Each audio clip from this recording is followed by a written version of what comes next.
तो हम रक्षा करेंगे। फिर आगे भगवान की इच्छा, तो अपने बगल में ऊपर लगा लिया और वसुदेव जी ने यमुना जी में पैर रखा। जहां यमुना जी में घुसे, ध्यान देना, उस समय यमुना मैया स्रोत में पड़ी थी कि हमारे पति परब्रह्म परमात्मा दीनबंधु श्री कृष्णचंद्र आनंद कंद भगवान का 2-3 महीने से पता नहीं है। और यदि कोई भी भक्त हमें अपने पति के चरणों से मिलवा दे तो हम उसका ये उपकार जीवन में जन्म जन्मांतर तक नहीं भूलेंगे। इस स्रोत में थी यमुना मैया। वसुदेव जी ने जहां उसमें पैर रखा, जहां उसमें घुसे, और कन्हैया ने क्या किया, कन्हैया ने उस सूपे से अपने पैर बढ़ाए। अब रात का समय अंधेरा था, वसुदेव जी को कोई पता नहीं, वो कन्हैया ने अपने पैर बढ़ाए। तो कन्हैया ने पैर बढ़ा के अपने चरणार बिंदों का स्पर्श और यमुना मैया को करा। जहां से यमुना जी ने अपने पति के चरणार बिंदों का स्पर्श किया, उस समय यमुना मैया गदगद हो गई, इतनी प्रसन्न हो गई। बोली, देखो ये भक्त जाने कहां से हमारे पति को खोज के ले आया और हमें उनके चरणों से जोड़ दिया। और सोचने लगी यमुना मैया, बोली, बताओ हम कितनी बड़ी भूल कर रहे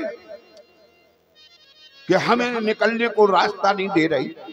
तो इतनी प्रसन्न हो गई यमुना मैया जहां भगवान के चरणार बिंदों का स्पर्श किया कि बिल्कुल घुटनों से हो गई, और घुटनों से हो गई, और वसुदेव जी निकल के उस पार पहुंच गए।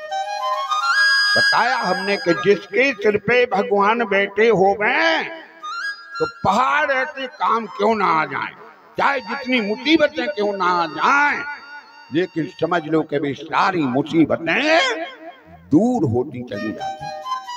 और जिनके सिर पे कहूं शनिचर बैठ जाए, समझ लो कि बने बनाए काम बिगड़ते चले जाएंगे। अब वसुदेव जी उस पार पहुंच गए, और जहां से उस पार पहुंचे, गोकुल में पहुंचे। देखो भगवान की ऐसी कृपा कि नंद जी के भी फाटक और तारे खुले मिले, किसी को बुलाने तक नहीं पड़ा। और वसुदेव जी अंदर पहुंच गए, और अंदर जाके यशोदा मैया की शैया पे भगवान की भेजी हुई योग माया कन्या को रूप धारण करके लेटी हुई थी। तो वसुदेव जी ने जाके कन्हैया को सूपे से उठाया, भगवान को सूपे से उठा के और यशोदा मैया के साथ में लेटा दिया। और वह कन्या उठाई, और कन्या उठा के वसुदेव जी ने सूपे में रखा, और कन्या लेके लौट के फिर उस कारागार में, उस जेल में पहुंच गए। जेल में पहुंच गए। बस जैसी जेल में कन्या लेके पहुंची और कन्या देवकी के हाथ में सौंपी, और जहां कन्या देवकी के हाथन में पहुंची, जैसी जेल के फाटक और तारे पहने लगे थे, वैसी फिरने लग गई। ध्यान देना, जैसी वसुदेव और देवकी को हाथों में हथकड़ी, पांव में बेड़ियां पहले लगी थी, वैसी फिरते लग गई। ध्यान देना। फिर कहा भाई ये समझ जाओ, वसुदेव जी केवल इतना कर आए, बोले क्या विधान बताया। ले वसुदेवो चले गोकुल को, कृष्ण जसुदे दे आए। ले वसुदेवो चले गोकुल को, कृष्ण जसुदे दे आए। वसुदेवो चले गोकुल को, कृष्ण जसुदे दे आए। बोले वसुदेव चले गोकुल को, कृष्ण जसुदे दे आए।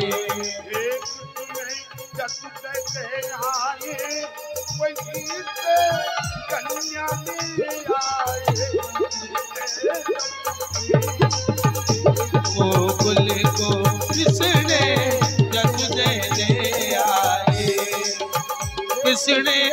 जसुदे दे आए, वहीं से कल्याण ले आए।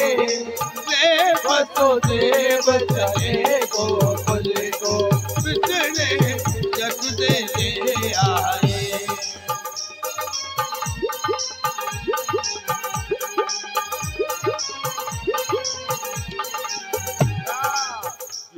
गोदी खाली कीनी, किनकी भरी समान। किसकी गोदी खाली कीनी, किनकी भरी समान। किनकी गोदी खाली कीनी, किनकी भरी समान। किनकी गोदी खाली कीनी, किनकी भरी समान। जोगी की गोदी खाली कीनी, जसुदा भरी समान। वसुदेव चले गोकुल को, कृष्ण जसुदे दे आए। ले वसुदेव चले गोकुल को, कृष्ण जसुदे दे आए।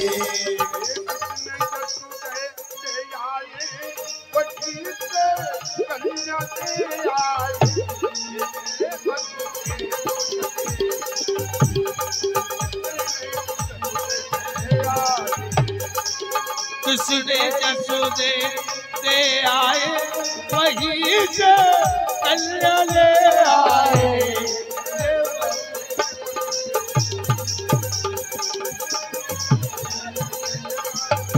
बोले वसुदेव चले गोकुल को, कृष्ण जसुदे दे आए। ले वसुदेव चले गोकुल को, कृष्ण जसुदे दे आए। इस प्रकार से और वसुदेव जी जहाँ लौट के आए, कन्या देवकी के हाथों में पहुंची। बस वैसे ही हाल हो गया जैसी जेल के फाटक तारी लगे हुए थे, वैसी फाटक तारी लग गई। पहरेदार जो सो रहे थे वे अपने आप। आगे लिखा व्यास जी महाराज ने इस भागवत महापुराण में, ध्यान देना। कई लोग सोच में पड़े होंगे कि जो तो अभी तक सुनी नहीं है ये कथा, दवाई कथा सुना रहे, ध्यान देना। आप लोग सुनते तो कई जगह भागवत है, लेकिन बस भगवान का जन्म हुआ और जाके वसुदेव जी गोकुल में नंद जी के यहाँ पे भगवान को पहुंचा दिया। लेकिन उसके आगे की कथाएं देखो कि आगे उनकी कथाएं क्या है। तो यहां से उन द्वारपालों ने जहां कन्या रोई तो व्यास जी महाराज लिख रहे, लिखता तो द्वारपाला बालगणम सृष्टोति था, राजमंद्रे गत्वा जन्म अष्टम कथयामास्तु।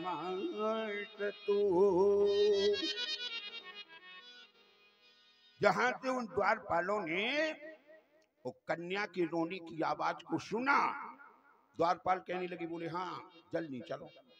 बोले कहाँ? बोले राजमंदिर में, राजा कंस के पास। देवकी के गर्भ से 8वें पुत्र ने जन्म ले लिया। अब वे द्वारपाल जा रहे राजा कंस के पास। जहाँ द्वारपाल पहुंचे राजमंदिर में तो द्वारपालों ने थोड़ी शाकर हिलाई।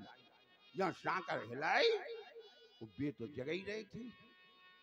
राजा कंस गाए, उन्हें को नींद आ रही थी। अब कोई भी जा समझ लो कि कौ अगर जा सुन ले कि फलाने महीना में हमारी मौत है, कहीं कोई भी सुन ले कि फलाने महीना में हमें मरने, तो बताओ ईमानदारी से फिर उस महीना में लगे नहीं। यही सोच में पड़े को जाने कब कितनी बेर आ जाए।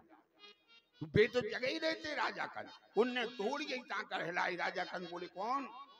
बोले महाराज जल्दी चलो, देवकी के गर्भ से 8वें पुत्र ने जन्म ले लिया।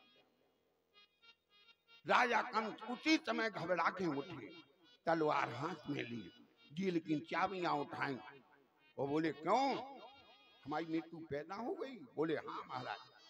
कंस लड़खड़ाता हुआ जा रहा और वहां पहुंचे कारागार के द्वारे। कंस ने चाबियां दी, खोलो फाटक और तारे। फाटक और तारे खोले, फाटक और तारे खुल के अंदर गए।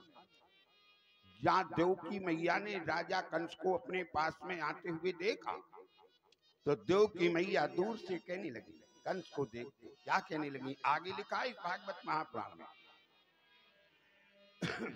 कहने लगी, हे भ्राता यम कन्या कृष्णकम भवतम योग्या अस्माकं बहिवा पुत्रा। क्या कहने लगी देवकी मैया? बोली भैया तुमने जो आकाशवाणी ये सुनी थी कि कंस देवकी के आठ में गर्भ से जो भी पुत्र पैदा होगा उसके द्वारा तेरी मृत्यु हो जाएगी। तो बोली भैया 8 में गर्भ से पुत्र तो कम नहीं हो या कन्या भाई, और या कन्या यदि तुम हमें छोड़ दो तो हम जीवन में निपुत्र न कमाए। इसलिए हाथ जोड़े देवकी मैया की आंखों से आंसू जारी, बोली भैया हमारे ऊपर इतनी कृपा कर दो, इतनी दया कर दो। लेकिन राजा कंस में एक भी बात अपनी बहन देवकी की नहीं सुनी और जबरदस्ती बा कन्या देवकी मैया के हाथों से छुड़ा के, और कंस ने क्या किया? उस कन्या के दोनों पैर पकड़े। बोले तथा चरणयोर गृहीत्वा शिलो परिबलेन पूर्तयतो। राजा कंस ने उस कन्या के दोनों पैरों को पकड़ा और पैरों को पकड़ के पत्थर पे पछाड़ने के लिए तैयार हो गए। बस पत्थर पे पछाड़ने ही वाला था और भगवान की ऐसी कृपा कि एकाएक वह कन्या उस दुष्ट अत्याचारी पापी कंस के हाथों से छूटी और उसके हाथों से कन्या छूट करके बोली सा गगने गत्वा, कन्या आकाश मार्ग को जाने लगी। और आकाश मार्ग को जाके कन्या कहने लगी, अरे मूर्ख पापी चंडाल, तेरे को मेरे मारने से क्या लाभ होगा? संसार में तेरा मारने वाला तो पैदा ही हो चुका। कन्या इस प्रकार के शब्दों को कहते हुए क्या कहने लगी? दुष्ट मोह को न मार, दुष्ट मोह को न मार, तेरो मरैया पैदा हो। दुष्ट मोह को न मार, दुष्ट मोह को न मार, तेरो मरैया पैदा होगा। दुष्ट मोह को न मार, दुष्ट मोह को न मार, तेरो मरैया पैदा होगा। दुष्ट मोह को न मार, दुष्ट मोह को न मार, तेरो मरैया पैदा हो। दुष्ट मोह को न मार, दुष्ट मोह को न मार, तेरो मरैया पैदा होगा। दुष्ट मोह को न मार, तेरो मरैया पैदा होगा।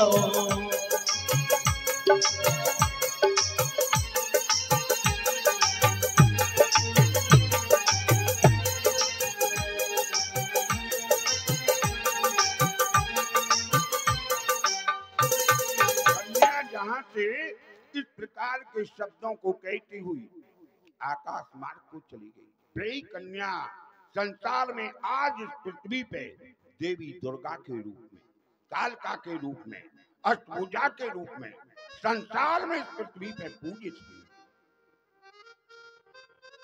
और कंस बस चुपचाप खड़े और सोच में पड़े। कंस सोच में पड़े। अब बताओ, यहां तो राजा कंस सोच में पड़ी और वहां पे जहां पे भगवान पहुंच गए, रात्रि के समय जब माताओं से पूछा कि काय यशोदा मैया के का भो। सब माताओं ने कहा यशोदा मैया के पुत्री भाई। और जहां से प्रातः काल हुआ, वो जहां माताओं ने देखा, अरे बोली रात में दिखाई नहीं तो पुत्रा भव। जब पुत्र की चर्चा सुनी, पूरे गोकुल में हल्ला हो गया और सब गोकुलवासी नंद बाबा के द्वारे पे आ गए और पुत्रोत्सव होने लगा, बधाइयां बज रही, गीत